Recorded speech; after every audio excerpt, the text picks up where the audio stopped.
So I want to begin by saying, when I'm watching the movie, I can kind of just imagine you sitting on your couch, flipping channels, seeing American Idol and go, fuck this, seeing, the Kardashians, fuck that, TMZ. Right. Was that sort of the inspiration for the film? Was that kind of where it came from? It wasn't my frustration with watching these shows. It's my frustration, what motivated me to write this movie was my frustration about hearing about these shows, because I really don't watch them. But as a guy, as a nightclub comic, I go around town. I do the wacky morning shows. I do Taint and Teabag in the morning, and we're gossiping about things that have nothing to do with our lives. We're grown men talking about the comings and goings of Kardashians and Lindsay Lohan, and I could really care less, So it was more about not my own appetite or even watching this stuff. It's just shoved down your throats. If you like it or not, you're going to hear about it, So that was why I think I wrote the movie. And when I was stuck in a hotel in the UK, there was a Super Sweet 16 marathon, and that really, I think, lit the fuse, because I was like I hadn't seen the show, and I was like, these horrible children should die. Well, what do you think has had? No, you're absolutely right. But what do you think has had sort of the biggest, I'd say, impact on the decline of sort of American society and pop culture? I mean, is it Kardashians? Is it the celebrity shows? No, I mean, I don't. The Housewives. I doubt this. I don't think. What's weird about now is our appetite for this stuff.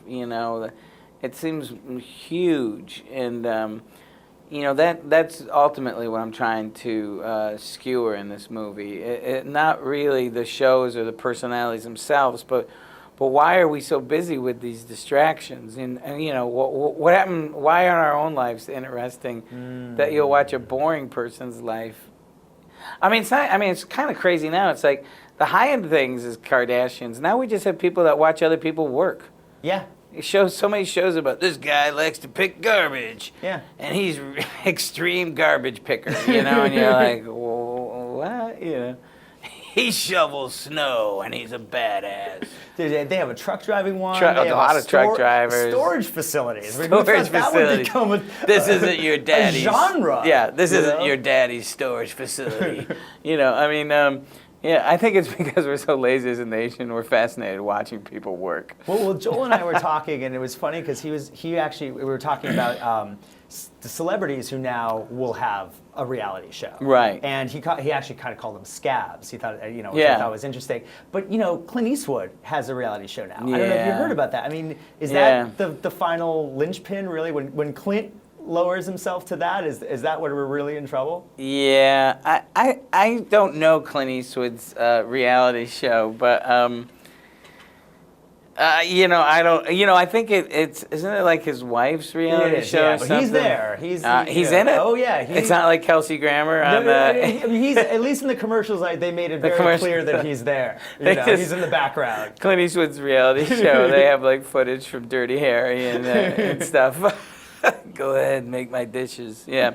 So I'm sure it's like, I mean, it is, this is the world we live in, and I'm certainly by no stretch of imagination a famous celebrity, but trust me, I've been asked to do a lot of reality shows, and I said no to them because the idea of just being famous for being famous is not interesting at all to me. I want to tell stories. I want to make stuff, So, I mean, that's probably why I withdrew from show business.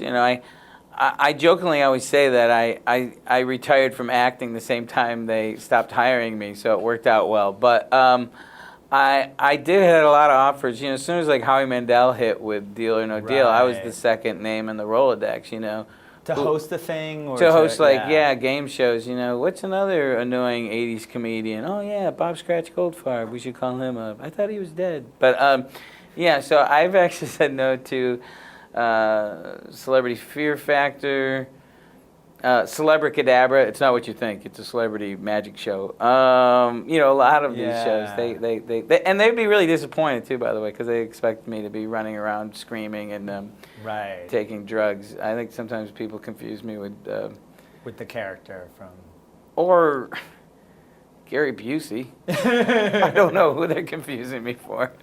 Well, last thing I wanted to ask you was casting Joel, because obviously, Frank is the pivotal character in Right. this film. Tell me a little bit about casting him and why he was right for this part. Well, Joel's an old friend of mine. I knew him from a movie called One Crazy Summer, so I've known him for almost 20. We met in our early 20s. It was actually my wife's idea. She said you should cast Joel, and it was and I had back surgery, and I was really high on pain meds, and I gave him the script, and he called me up and goes, "Yeah, it's a good script. Who do you want me to play?" Oh, I forgot. I want you to play Frank, the lead. And he's like, "Really? The guy? I don't usually get offered the guy." And I couldn't be happier with him and Tara Lynn Barr's performances. Yeah, they're really great in the film. Thank you so much.